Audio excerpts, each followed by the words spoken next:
Légy hálás azért, amit van. Milyen jó otthon, kiáltott fel a fiatal férj vacsora után a hintaszékbe ülve, miközben felesége az asztalt szedte el. A kandallóban játékosan izzott a tűz, megvilágítva a modern, kényelmesen berendezett és felszerelt nappalit. A nap fárasztó munkái véget értek, ő pedig a tűz mellett ült, és élvezte azt, amire egész nap vágyott, a kandalló kellemes melegét. Gyönyörű felesége, Eszter kezébe vette a kézi munkát, és leült mellé. Csodálatos, hogy van egy saját otthonod, mondta újra, elégedetten és boldogan nézett maga körül a férj. A hideg eső az ablakon végigfolyt, és ő igazán hálás volt minden kényelemért, amivel rendelkeztek. Milyen jó lenne, ha volna egy zongoránk, mondta a felesége. Bármilyen zongora helyett jobban szeretem a te gyönyörű és édes hangodat, jegyezte meg bókot mondva a feleségének. De bizonyos csalódottságot érzett, mert a felesége nem osztotta a hála és az Istennek való hálaadásnak ugyanazokat az érzéseit, amelyek őt olyan boldoggá tették. Én is szeretnék egyet a barátaink örömére, mondta Eszter. A barátaink a mi kedvünkért látogassanak meg minket, ne a zongora miatt, válaszolta a férj. De George, manapság mindenkinek van zongorája. Soha nem fordult elő, hogy elmentünk valakit meglátogatni, és nem volt zongorája, erősködött a feleség. Mégis nem értem, miért van szükségünk rá, mert neked sincs időd játszani rajta, és én nem szeretek zongorázni. Nos, mert divatos dolog zongorát tartani otthon. A nappalink szinte üresnek tűnik nélküle. Szerintem így is nagyon szép, ahogy van. De nekem üresnek és kopottasnak tűnik. Tényleg szükségünk van egy zongorára, tiltakozott Eszter. A férj belesüppett a hintaszékbe, és láthatóan bosszankodva erősebben kezdte ringatni magát benne. Ez a lámpa egy kicsit füstöl, kedvesem, mondta felesége hosszú szünet után. Mikor veszel egy modernebb lámpát? Már 1000-szer elmondtam, hogy szükségünk van egy lámpára, jegyezte meg a feleség dühösen. De a mi lámpánk nagyon szép. Nem hiszem, hogy egy modern lámpával jól látnék, mondta George.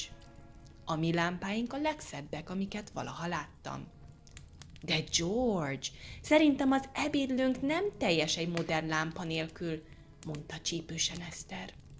És Morganéknak, Milleréknek és minden más barátunknak is van ilyen lámpája. Biztos vagyok benne, hogy nekünk is kellene néhány. Nem jó, ha folyton másokkal hasonlítgatjuk magunkat. Nekik más anyagi lehetőségeik vannak, mint nekünk. És nem látom okát annak, hogy állandóan versenybe legyünk velük. Eszter férje nyugtalan volt, sőt, aggódott felesége kívánságai miatt. Azt akarom, hogy mi is ugyanúgy éljünk, mint a többiek, mondta Eszter. Úgy élünk, ahogy tudunk a lehetőségeinkhez mérten, kiáltott fel George. Biztos vagyok benne, hogy megengedhetjük magunknak azt, amit a Morganék, a Millerék és a többiek megengedhetnek maguknak. Nem akarom, hogy azt higgyék, szűkmarkúak vagyunk. George arca ekkor elvörösödött. Fukar? Szűkmarkú? Nem vagyok én olcsó, kiált fel dühösen. Akkor ne is nézz ki annak, válaszolta Eszter. Ahhoz, hogy ez a szoba teljes legyen, és úgy nézzen ki, mint minden ismerősünk nappalia, vennünk kell egy zongorát és néhány modern lámpát. Muszáj, motyogta a férj. Soha nem leszel képes kielégíteni a nők minden igényét, bármennyire is próbálkozol. Ezt mondva, elhagyta a szobát. Hány férj kerül ugyanebbe a dilemmába? Vajon hány otthont tartanak túl kényelmetlennek, és nem elég modernnek az állandóan újakkal versengő, elégedetlen feleségek? Hány jó vállalkozás és csodás kilátás végződik csőddel és tönkremenéssel, miután ilyen túlzásokba esnek, hogy lépést tartsanak a divattal. Ha feltárnánk sok család csődjének valódi okát, rájönnénk, hogy a fő tettes a pazarlás és a meggondolatlan költekezés, hogy megfeleljenek a divat követelményeinek, és hogy áldozatot hozzanak a mit mondanak az emberek oltárán.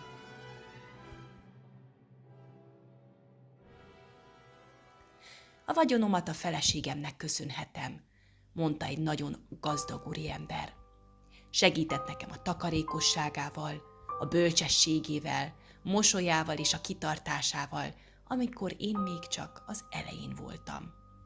Én pedig a feleségemnek köszönhetem a csődöt, válaszolta a társa.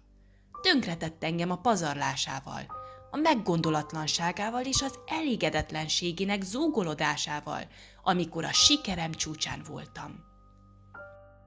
Elégedj meg azzal, hogy kevéssel kezded. Gyakori, hogy a fiatal feleségek ott akarják kezdeni, ahol az anyjuk abba hagyta. Vegyenek meg mindent, ami valóban szükséges ahhoz, hogy megkönnyítse a munkájukat, és időt takarítsanak meg. Díszítse fel a házát azzal, amiről úgy gondolja, hogy jól fogja érezni magát az otthonában. De ne nézze a gazdagok otthonát, és ne áhítozzon drága berendezéseik után. Ha az elégedetlenség és az irigység érzése készül kitörni a szívetekben, menjetek és látogassátok meg a nálatok szegényebbeket. Nézzétek meg a sötét és szomorú házaikat, rongyos, elégtelen ruházatukat, a kényelem és a kifinomultság hiányát, amely a társasági életükben van, majd térjetek haza vidám és elégedett lélekkel. Akkor kész leszel arra, hogy férjedet vidám és elégedett szívvel köszöntsd, és kész leszel értékelni az önmegtagadásával járó erőfeszítéseit és a nehézségeket, amelyeket elvisel, hogy körülvegyen téged az otthon kellemes és kényelmes dolgaival. És így képes leszel örömmel segíteni neki, hogy úgy rendezed a kiadásokat, hogy az elméjét ne zaklassa állandóan az a félelem, hogy a felesége otthoni adósságai veszélyeztethetik a kötelező állami adók megfizetését.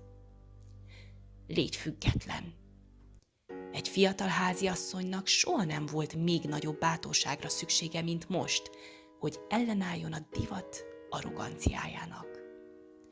Ne hagyd, hogy X és Y döntse el, hogy mi legyen a házban, és ne hagyd, hogy ők irányítsák a pénztárcádat. Te tudod a legjobban, hogy mit engedhetsz meg magadnak, és mit nem. Keveset számít, hogy mások mit gondolnak. A fő dolog, hogy hű légy önmagadhoz és a családodhoz.